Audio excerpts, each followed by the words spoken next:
Bonjour, moi c'est Ariane et je t'emmène dans mon univers de visualisance.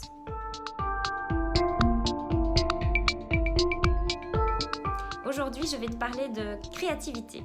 Comment vivre sa créativité sans la craindre? C'est ce que propose Elizabeth Gilbert dans son livre « Comme par magie ». Bienvenue à toi dans cet apéro source, mes pépites pour développer ton plein potentiel créateur. C'est un livre qui m'a été conseillé par plein de personnes différentes. Donc il y en a qui venaient du milieu de la créativité, d'autres qui venaient de la spiritualité et encore de l'univers de la pensée visuelle. Alors là, je me suis dit, ça fait un peu beaucoup de monde qui te conseille cet ouvrage. Allons-y. Alors en fait, moi j'ai pris plein de notes pendant sa lecture. Je me suis sentie accompagnée comme si j'étais coachée par un vrai coach professionnel pour te booster dans ta créativité, dans ta confiance en toi. Je vais te partager ces petits points et puis aussi un peu mes carnets. Alors tout d'abord, elle commence direct. C'est assez cash. Elle commence par la question qui fait un peu mal. Donc, avez-vous le courage de donner le jour aux trésors qui sont cachés en vous?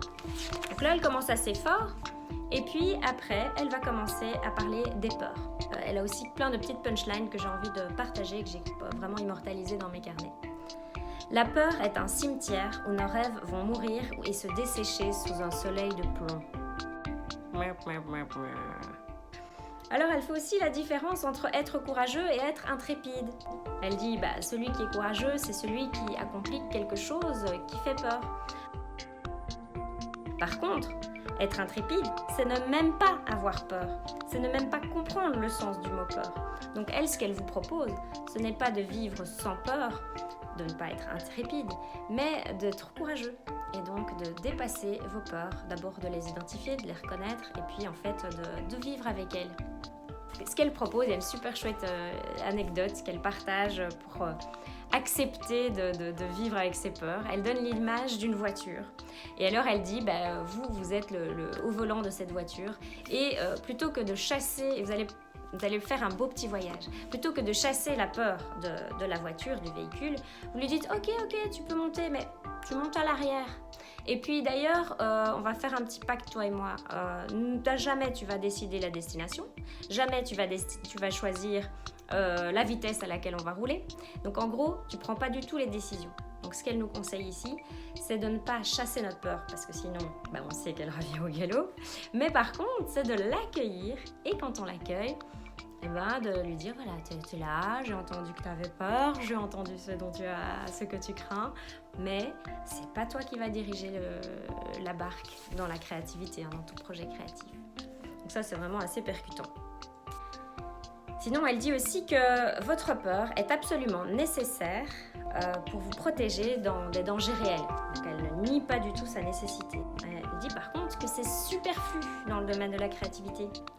Et le problème, c'est qu'elle sera toujours là quand il y aura un projet créatif. Pourquoi?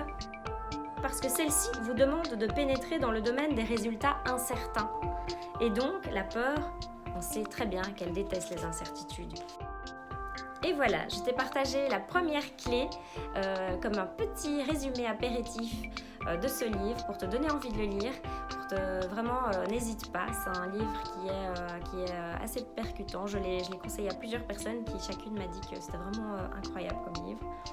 Donc n'hésite pas à le commander chez un bon libraire, pas en ligne. Et voilà, et tu t'abonnes à la chaîne et tu likes si ça t'a plu ou tu partages.